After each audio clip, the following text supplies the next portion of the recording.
Welcome to the first episode of the Everything Teen podcast. I'm really excited for this first season, kind of nervous at the same time. So I just recorded a whole 30 minutes worth of talking and then realized I didn't press the record button. So that was kind of a letdown and not a good start to this kind of journey, but I'm gonna try again and I'm checking now here and it does say recording, so it better work. Hopefully I won't have to do this again. So I'm your host, Lara, and today we're going to kind of cover success and failure. So yeah, to start off this podcast, I wanted to talk about really relatable things as a teen and how they play out in our daily lives. So this season will be all about teen hurdles, so acne, confidence, anxiety, screen addiction, like the whole shebang. And then this episode will really focus on the definition of success and failure, how to have the right mindset towards them, and how to handle all your experiences in a good way, which I think it's hard, but we'll try. I'll also be talking about my running experience as a cross country runner and how I've developed a better mindset towards the sport and how it's still a work in progress because no one's perfect. Before we start, I just wanted to share a quote with you guys that really conveys the whole message of this episode. So, success is not final, failure is not fatal, it is the courage to continue that counts by Winston Churchill. So, I've posted this quote on my Instagram page at the Everything Teen Pod. So, if you have any comments on it or if you disagree with it, go ahead and comment, and I'll really enjoy your feedback and what you think about it. With the rise of social media, conscious as well as subconscious thoughts can emerge from the constant comparison of other profiles, especially teen ones. When I used to have a personal account on TikTok, I found myself feeling horrible because other people my age were doing all kinds of things, from having a successful business to winning gymnastic championships. And there was this certain pressure I felt to actually do something and be successful at it. And I feel like this is something that everyone can relate to, especially if the accounts you follow are highly motivated people. And that's okay too, to follow all these people. I think they can be very inspiring, but at the same time, they can make us feel bad. But also, the reality of it is that there are very few teens that are actually like that and that accomplish that much. And a lot of them, you have to remember, have to make sacrifices and often really big ones. So I just want to let you know that it's okay to just be a normal teen and you shouldn't feel pressured to make $1 million before you graduate or go to the Junior Olympics. But if you do have the motivation, grit, and talent to do so, then go ahead. I'm just saying that a happy and successful teenage life does not have to involve all the accomplishments mentioned above, and that only you know what fulfills you. And it also all depends on how you look at it as well. Success is all relative. I took a course on the psychology of well-being by Laurie Santos a couple months ago, and one experiment was looking at reference points. They looked at a picture of three athletes on a podium at the Olympics, I think for swimming. So the bronze medalist looked happier than the silver medalist, which didn't make sense because you would believe that getting second place is better than third place. The reason for this was because the two men had different reference points. The bronze medalist was thinking, I almost didn't get on the podium, so he was really happy. And then on the other hand, the silver medalist thought, I almost won first place, so he was a bit disappointed. And it was probably from like a few seconds, right? So I'm basically saying that success and failure in your eyes can mean a whole other thing in someone else's point of view. The key is to look at it in the bigger picture and set reference points that will help you feel better. So now I want to talk a bit about the definition of failure and what it means to fail, and how we can use better words for it to really create a better environment and a healthier mindset. So according to the dictionary, or to Google in this case, failure is a lack of success. This is interesting because if you look at Churchill's quote in the beginning of the episode, it says success is not final, So if success is not final, then failure is never set in stone, and there's always ways to improve. Also, I want to talk a bit about the word failure because, it's very harsh and it can create a mental block for when you're trying to get to a certain goal. So think of it more as a learning opportunity instead of a result that will ruin your reputation or whatever it may be that you're scared of losing. For example, in let's say a cross country race, if you tell yourself that this is all or nothing, yes, you may have a better performance, but chances are you'll learn less because you're so focused on not messing up. On the other hand, if you think, oh, if I don't succeed, it will be a learning opportunity, you're more likely to suck in more information for next time, but you won't push yourself as much as in the first example.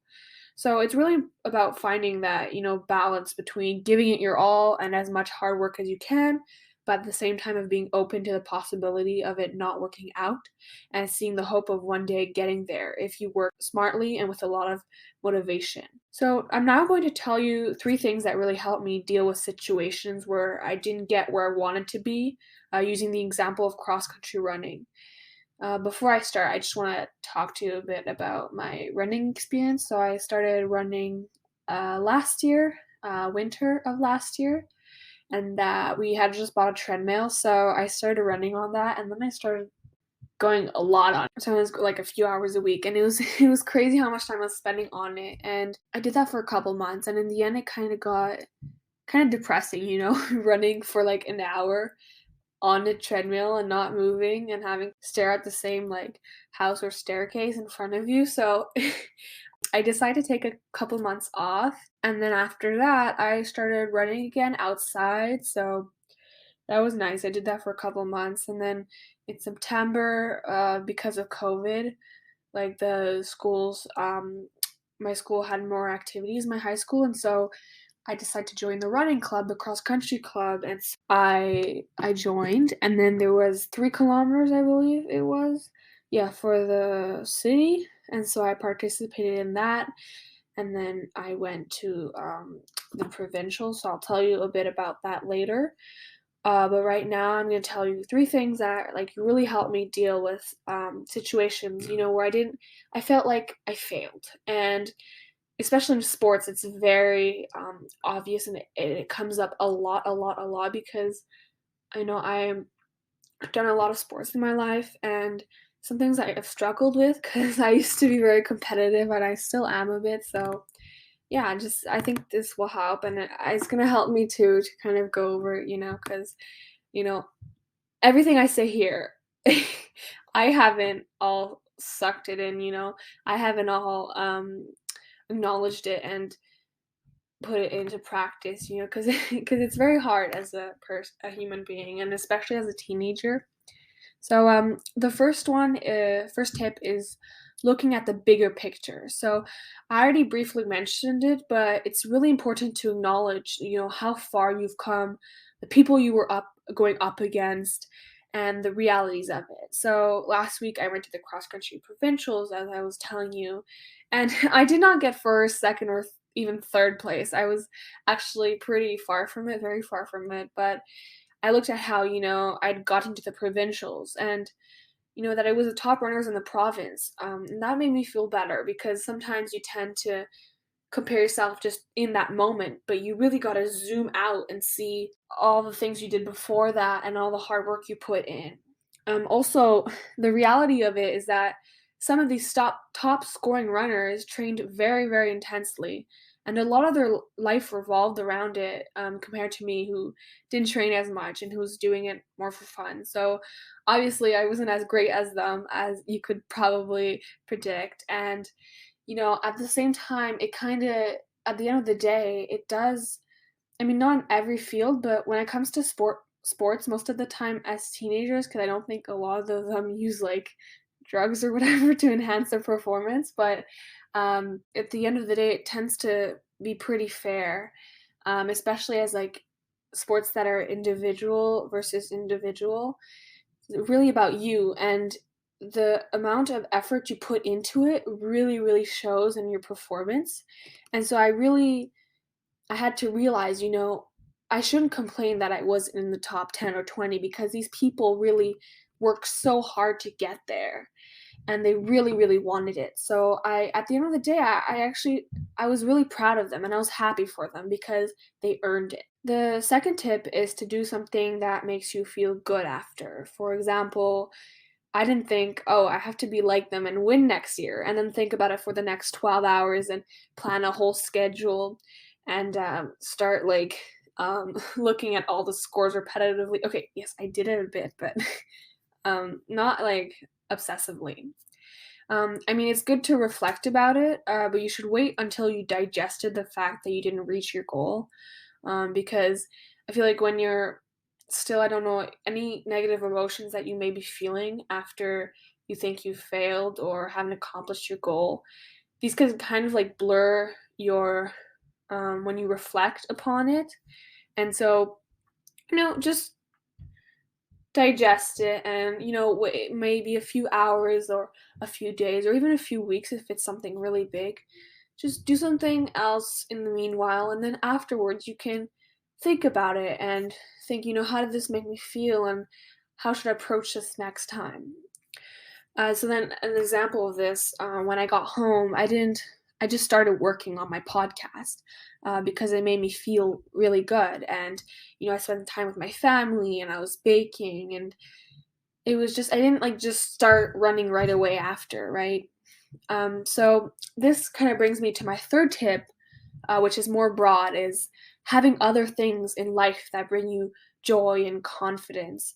I think this is really key because when I played volleyball, it was the only thing I did apart from homework. So it was a big deal for me.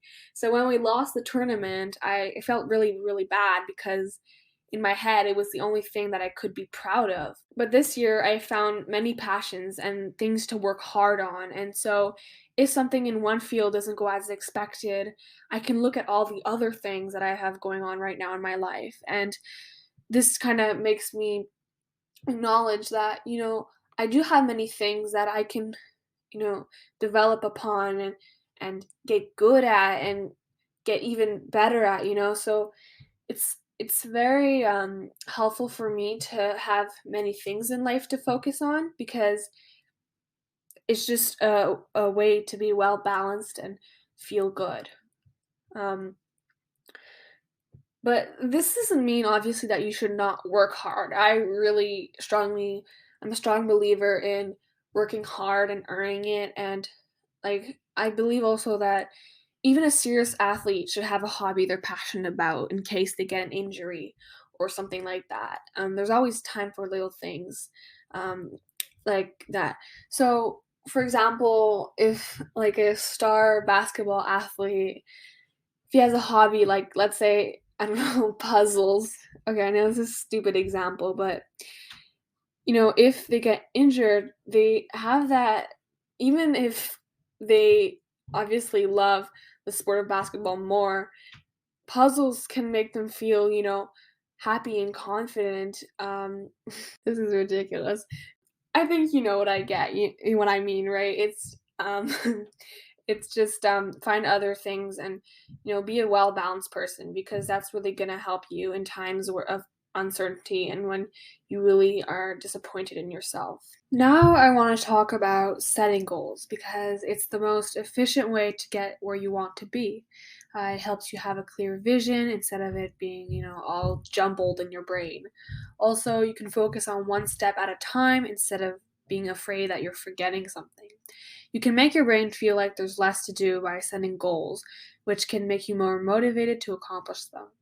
I personally like to make daily goals, weekly goals, and yearly goals because, different things have different priorities.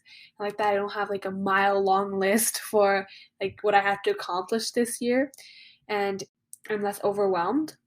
So my daily goals are basically, a fancy way of saying my to-do lists. So here's a tip for to-do lists is to be precise about what you're going to do. So for example, if you have science homework, it's to say, instead of saying just do science homework on your to-do list, you're going to say do pages 49 and 50. And so like that, you're really going to focus on one thing and it's trust me, it's really gonna help, and it's helped me. Another tip is don't give yourself too many things to accomplish, and more specifically, don't give yourselves unnecessary things to put on your to-do list. So, for example, making your bed. Yes, at the beginning, let's say you're not making your bed every day, and then you should put it as on your to-do list. But if it has become a habit, then you shouldn't be putting that on your list because it's something you're naturally going to do in your routine, and you don't want that be on your to-do list because you really want to keep it really at the minimum. So it's one, less overwhelming, but two, you have priorities and you know exactly what to do. Yeah, and don't give yourself too many things to accomplish within one day. So, for example, if you give yourself 20 things to do in that span of like 24 hours, chances are you're only gonna, do half of them. That's what I've experienced. I wake up one morning and I feel really, really, really productive. I'm like, I'm gonna accomplish so many things today, and I start this huge list. And at the end of the day, I only accomplish like a third of it. I feel less productive. And then if I did like 5 things and I accomplished them all in one day. So yeah, just instead of putting yourself 20 things to do and only accomplishing 10, put yourself, 5 things and the 5 most important things to do today. And then chances are you'll be more likely to complete them all and you'll feel way more productive, even though technically you've done less of them. So for setting long-term goals and habits, I like to use the SMART system, SMART, which stands for specific, measurable, achievable, realistic, and timely. So I'm gonna kind of go through all 5 of them, and in the link in the description box below, put kind of like a I'll put a page with kind of like the overview so you can look at it in a couple sentences, which I think will help. So I'll kind of go through every single one. So to start off, we have specific. So this really helps because you can't just have, for example, be fitter. That's not specific enough. You have no clue where you're going, how you're going to achieve it. So be specific in as in like who is involved in this goal. What do I want to accomplish? Be specific about it. Where is this goal going to be achieved? Like where am I going to do it? When do I want to achieve this goal? And why do I want to achieve this goal? I think this is really important because in every single field, this is a major question. For example, in podcasting, you need to know exactly why you want to achieve this goal. You can't just say, I want to start a podcast because, yes, I want to start a podcast. You have to have a valid reason that will keep yourself motivated because, yeah, maybe it's just for fun, but you will have a few listeners that will really like your podcast probably, and they want you to, you know, consistently upload. And if you can't deliver that, it's one of the main reasons some people do not. It's because they don't know why they wanted to, and so and that didn't and because they didn't know why, their motivation kind of faded very quickly. And then so for M, measurable. So how many times a week, how much. It doesn't have to be per week. It could also be how many times a day, or how many times a month, or even how many times a year, depending on your goal. How do I know I have reached my goal? So what will be the result, and what is my indicator of progress? So this can be really fun, and it can really help you motivate you. So you can have either like a calendar or kind of like a checklist. Like every time you do a certain thing that gets you closer to your goal, you check. Or for example, if you're trying to raise money, like $1,000, you could have kind of like a a drawing of like a tube, and then there's like lines at every $100, and then you kind of fill it up with whatever color you want. I've seen those around like on Pinterest and stuff, and they're pretty cool, and I think that can definitely help motivate you. So that was S and M, and then achievable. So A. Um, so this is kind of, can I really do this? Do I have the capabilities to achieve the goal? And then this is really key. If not, what am I missing? So this is really important because sometimes to get to a certain goal, you need to have a goal before that you accomplish in order to even start that bigger goal, you know? So, um, like if you want to go to space, you can't just directly go to space, right? You need to first get your training and maybe or going to school, and that's your first kind of primary goal, and then your bigger goal after that is actually going to space. Doing that trip to the moon or whatever is your goal, and so this is really important because not all the time you're gonna have everything to achieve what you want to achieve. And then, of course, have others done it successfully before? Because this can be kind of, because you can be unrealistic to think of something that no one has ever done or a lot of people have died from. Obviously, how do you think it's actually been achieved? There was someone at the beginning that did achieve that thing, but you want to look at it, what are the risks and is it commonly achieved by people? And if not, how much am I going to have to put into this? And, am I going to, what's the probability of me like doing successfully if all these other people weren't able to?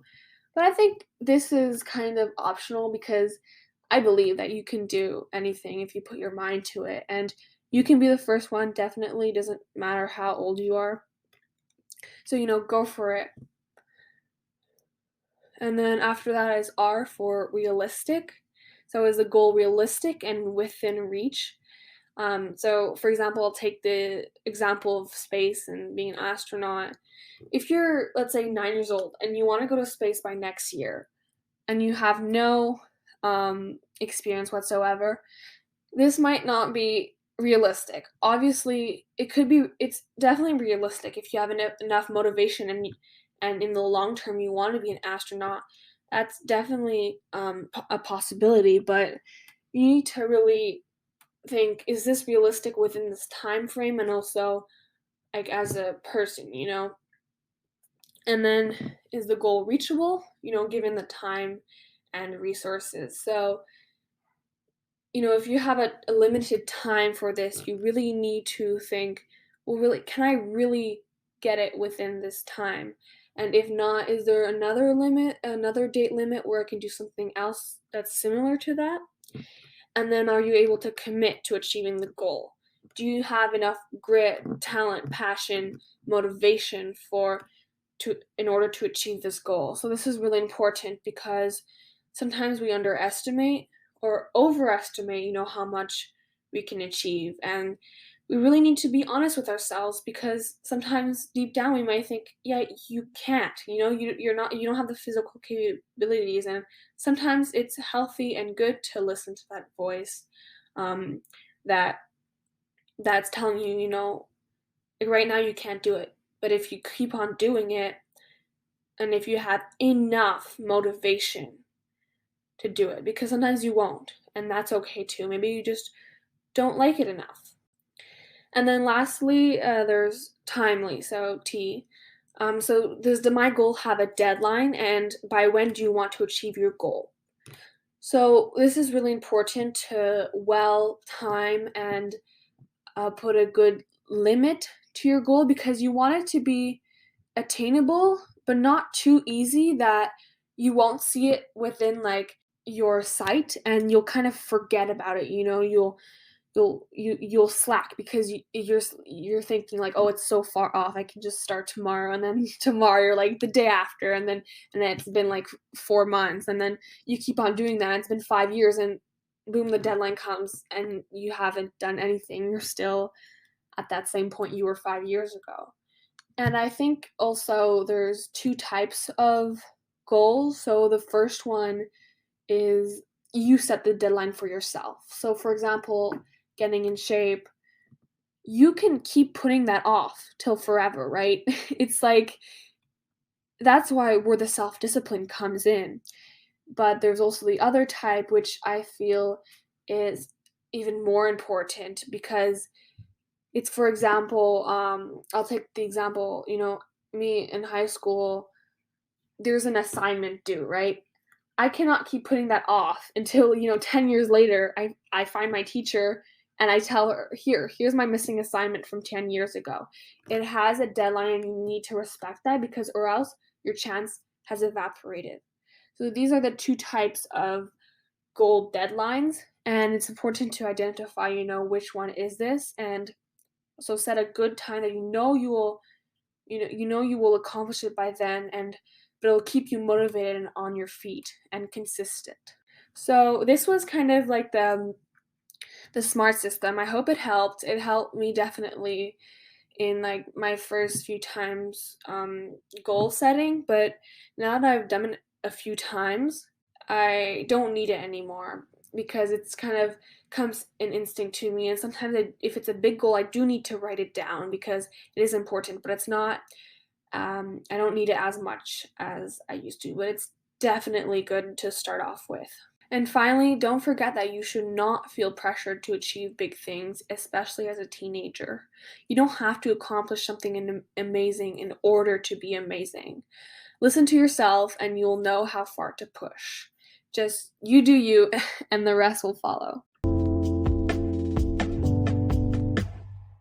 Thank you for listening. Make sure to follow our Instagram page at the Everything Teen Pod for additional content, as well as our website, theeverythingteenpodcast.wordpress.com.